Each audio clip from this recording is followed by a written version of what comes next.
Good afternoon. I apologize for being late. A little practice we had.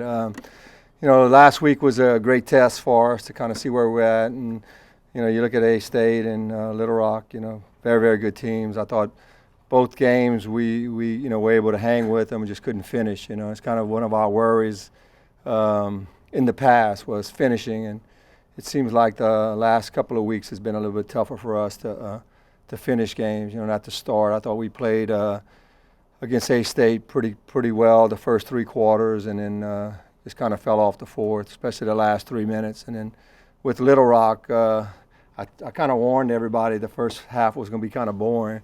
I think we each scored 19 points, so it was a little tough, and then just couldn't finish at the end. Missed a couple of free throws with 3 minutes left, and just didn't finish the game. But we know that we got some more work ahead of us, but it gives us an opportunity to kind of feel where we're at with those two teams, and we got to get back to work and get prepared for Texas State and UTA this week, which will be another tough test on the road. Coach, do you feel like other teams are going to intentionally try to go after Kiki Veal early on and often try to get her in the games now? But they've been doing that since she's a freshman. I just freshman year she probably didn't play as much as she should have. Just kind of, but yeah, they're kind of doing that, and then we need some other, it's not really just a guard position. We need to step up. I think Simone Fields needs to step up in the post position and continue to work and utilize her skills on getting some inside touches so we can get some scores from there. Q Wilbridge will get going again. I know she played really well defensively this week, and we got to get her going offensively and just find, continuity in what we're doing offensively. And it's kind of what we worked on today. We had a great practice today so far. And I know I left them and they were still working a little bit of offense, but it's just we've got a resilient team, continue to work hard, and so we don't have to coast the effort and stuff. I think that was kind of the ends of the games. We were kind of looking at each other and who was going to be that X factor, and Kiki Veal and Kia and all them know they are. It's like and just how it works out. But we got to learn how to finish, and we'll get there. We'll continue to work. As the season comes closer to an end, I know during regular season it's easy to say, hey, look at the next game. But when you're starting to get down to those games where they kind of start to matter, is it harder to kind of keep concentration on the next game? What does that do for a coaching staff when you get near the end of the year? I don't know. It's like, to me, it's pretty simple. You look at the game and you prepare. We watch so much film, and our coaching staff does a good job of coming up with a scouting report and a plan on how we're going to play this certain team and all that. So, I don't think it's any difference from the beginning to the beginning of the season to the end of the season, other than I like conference because you're playing every Thursday and Saturday, so you really can utilize your Sundays for yourself with coaching. The coaches spend a lot of time kind of preparing for the week, and I just like the consistency of it. So to me, as the season goes on, you get better as what you're doing, or hopefully you continue to get better. So I think it's not to me, it's not a tough task. You know who's coming, you know who you're going to play, and you prepare for them, and hopefully the kids are focused for it. And to them, it's just another game. It's just funny how it is. As long as I've been on the women's side, most of my teams just take it, hey, it's just another game. It's just let's get up and show up and let's continue to prepare to get better. So I don't know if maybe I ought to be a little bit more hyped up and all that, but it's just, hey, we do what we do, and we try to do what we do best and continue on. As a coach, how's it been handling this season where you start off so hot and then the monkey wrench gets thrown in the middle, and then back end you kind of have to try to put some stuff together? How's it been coaching for you with the flow of the season? It's like every other year. We go through this time right now that I've been here. This is the fourth year that this is probably the toughest time of the year. Is trying to get these kids focused because they're coming off of Christmas break where they're not going to school and all, and now they're going to class, and then all of a sudden you're traveling, and I control the early part of the season by scheduling, and we don't miss class that much, and it's a lot easier travel and all that. Now you're leaving on Wednesday, and you're missing school or class, and then so it's a little bit tougher. It makes it tougher for us as a coach, but and trying to get them to continue to improve. It's like I know a lot of people at this time they get really nervous. I'm talking to a lot of coaches right now,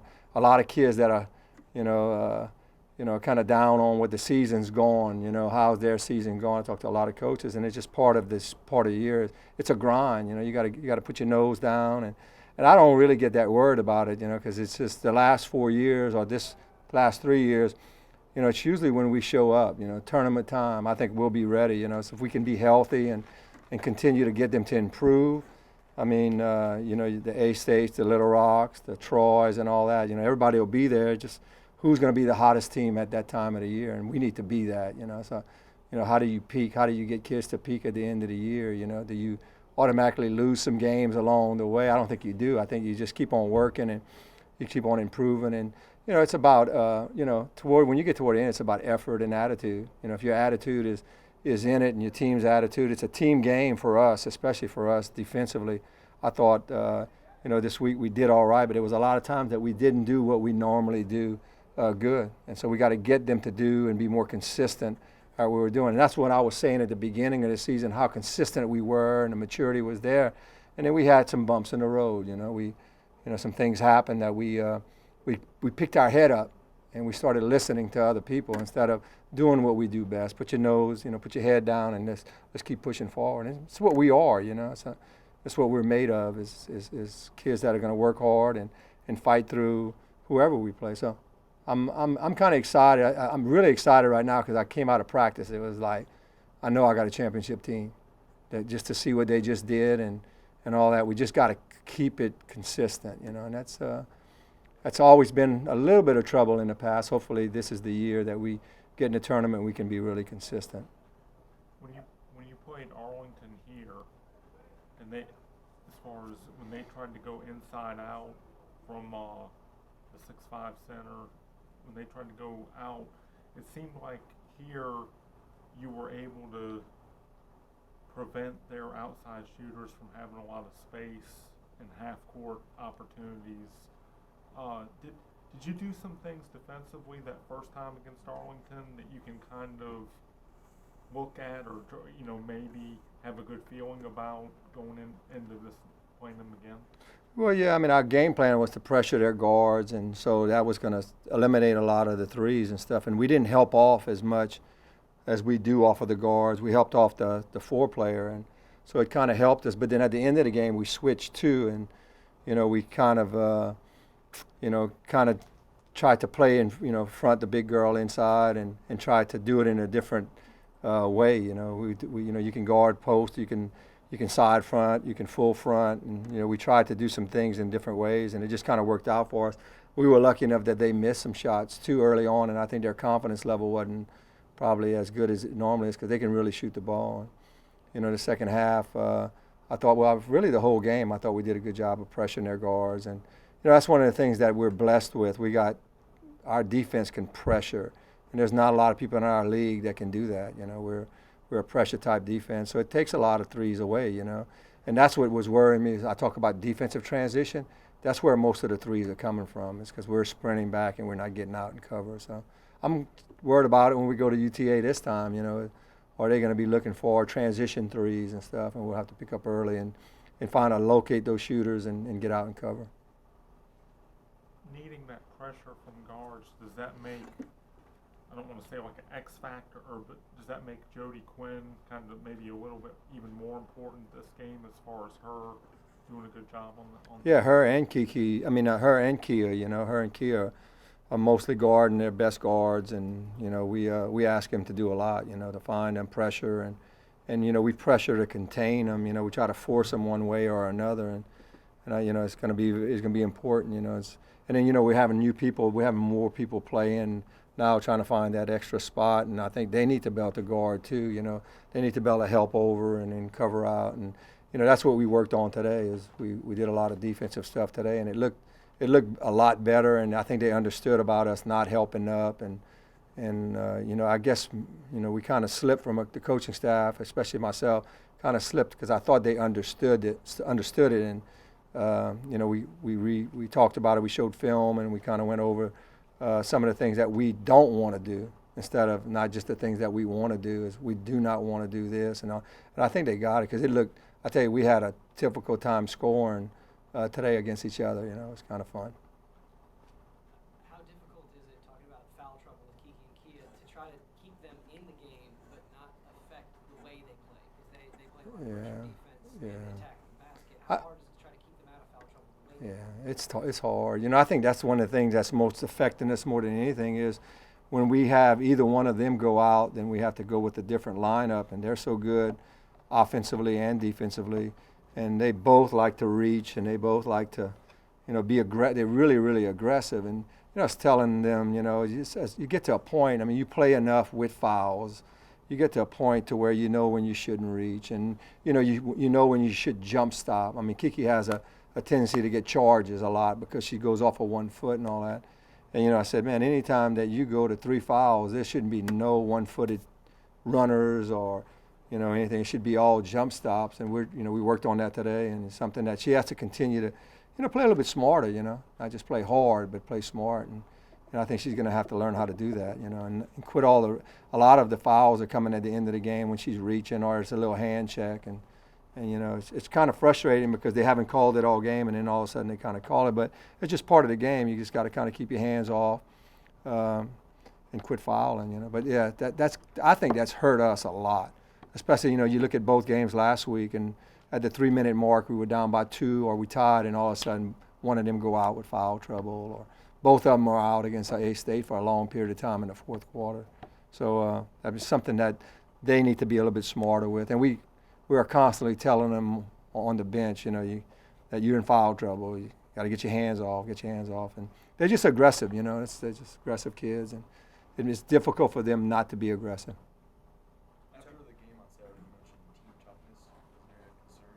Is that something you can coach, or you challenge your team? Like, how do you fix that this time? It seems like your team's not as tough as you want them.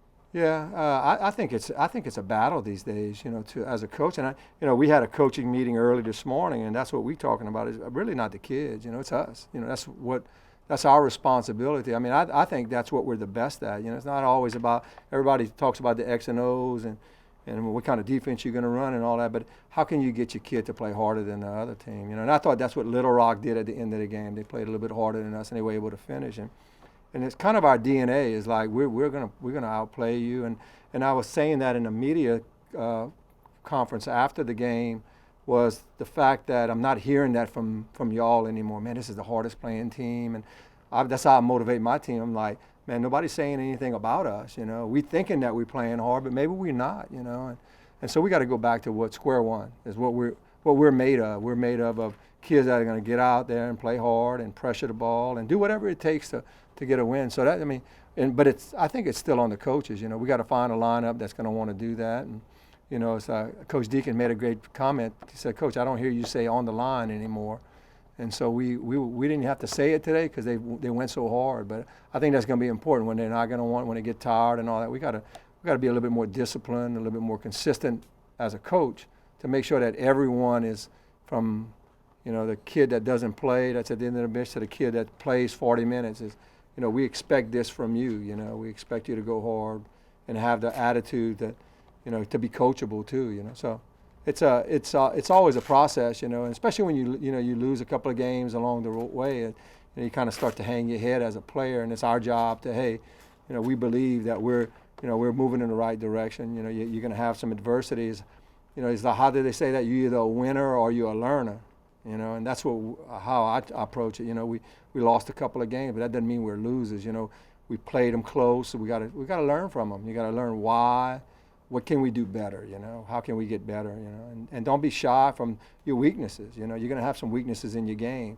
You know, find out what those weaknesses are and try to correct them. You talked about it. You feel like you have a championship team, and of course, championship teams have certain elements about them. What are those elements maybe right now that you're seeing to give you that feeling? I just think the ability to pressure the ball in the women's game. You know, UConn doesn't get enough credit for what they do. I mean, they just unbelievable in how they pressure the ball. And if you watch the game really close, the teams have a really hard time moving the ball against them. And I think that's what we were working on, is trying to control everybody we play, control their offense, control where the ball is being, not like this is what they're running, let's try to take it away from them. No, this is what we do. We're keeping the ball to the sideline. I always felt that we could do that pretty good without fouling. And so we got to get back to that. I think that's the strength of our program. And then to finish off with rebounds. You know, we haven't been rebounding as well, and a lot of it's from the backside and stuff. So we got to get back to that and we got to get back to playing team defense. I think that's going to be the main thing. And then also, it's like we're not pressing as much, and I think we can do that a little bit more. But also in transition, our transition game is real good when we want to be, and our coaches want to be. The players have to kind of buy into that, and they can. That's what they're really good at penetrating, and jump shots are hard on the women's side. I think we can shoot the jump shots and stuff with Kiki and Kia, and then we got to get some more touches to Simone. So that has to come together for us to be able to win a tournament, the tournament. We're going to definitely have to be able to do that. I'm just curious. I know you've mentioned needing to get that consistent performance and energy from like a fifth or sixth person. Is that one of those situations where Robbie Brown was kind of like an unsung person last year? She was pretty quiet, but it seemed like she was. You knew what you were going to get from her pretty much all the time. Well, I don't, at this time of the year, I don't think so. At this time of the year, we didn't have anybody, and man, that's why we were struggling. We went 10-10 in conference, and I went back and looked at last year's schedule, and I went down the list when we started losing. It was right at this time. Okay. We lost 2 straight, and then we went to South Alabama. They were last in the league, and we got beat by them, and we had to regroup. Just kind of like what we're doing right now. We had to regroup, and I tell you, Robbie Brown came on at the end of the year, I thought, in the WBI, in the conference tournament. I thought she played really big for us. She did some things that we had been asking her to do. Not things that she wanted to do, things that we needed her to do. And I think she showed, and I think that this team right here is looking at what did Robbie Brown do. What Robbie Brown did at the end of the year, what we asked her to do for the team. She defended really well. She penetrated, she ran. She just did everything we asked, and rebounded. And, a lot of times we'd ask her to face guard somebody. And during the season, it was pretty tough on her. But at the end of the year, it's like, hey, this is my last go around. And that's what kind of I like. It's like a lot of times our team really plays well when their back's against the wall. And Robbie was kind of that player. It's like when you're WBI, you lose, you go, you're at home, you go, your career's over. And she didn't want it to be over, I was kind of proud to see that was her best 4 games of the whole career at UL. To finish all of that, special for coaches and players. And, I was kind of hoping we do that now. It's like, yes, we're 16-7 or whatever, and can we regroup right now, win some more conference games, put ourselves in a position to win this tournament, I'm not going to count us out until the horn goes off. Kids from Texas, especially like Taylor and Jordan, I know it's early in the week, but have you seen them? Are they more perked up or energetic considering what's coming this week? Yeah, I think so. I thought Jordan and Taylor both were fired up at practice today. They got up and down the floor. We did a little 5-on-5 stuff, and I haven't seen them run like that in a couple of weeks, So I think they're excited about the opportunity to go home. I always say that, when you're going back home to, I call them your people. You're going to play against your people. Maybe your people didn't recruit you, or maybe the people did, and so it's time to go out and play as hard as you can, and you're going to have a good fan base. People are going to show up. Your family's going to show up, and it gives you a family opportunity to play, in front of them, and they're excited. Yeah, so it's good, to go and for both of them to go back close to home and have an opportunity to do this. Since the game's so early, y'all have a chance to practice up there? Yeah, we'll go up and practice at 5:30 on Wednesday that afternoon, 5:30, 6 o'clock, and we'll practice there. And the shoot-around time is 7 o'clock, and so Coach Brodhead is just going to see how far we are from the. I used it last year, and sometimes we use it, sometimes we don't. It's an early wake-up call, and being that you're playing so early, you might want to get them up and just get some shots up, and we just kind of do some walkthrough stuff, either at the hotel or go into the gym. So, I think this will be the last year that we'll play that early game. I didn't realize that we didn't have to play it, and so it makes it tough on us with all those screaming kids and all that. It's going to be a bunch of kids there, and like we did against Mississippi State last year and against Santa Barbara. So it's going to be tough. Okay, everybody good? Thank you all, guys. Appreciate it. I'm sorry for being late.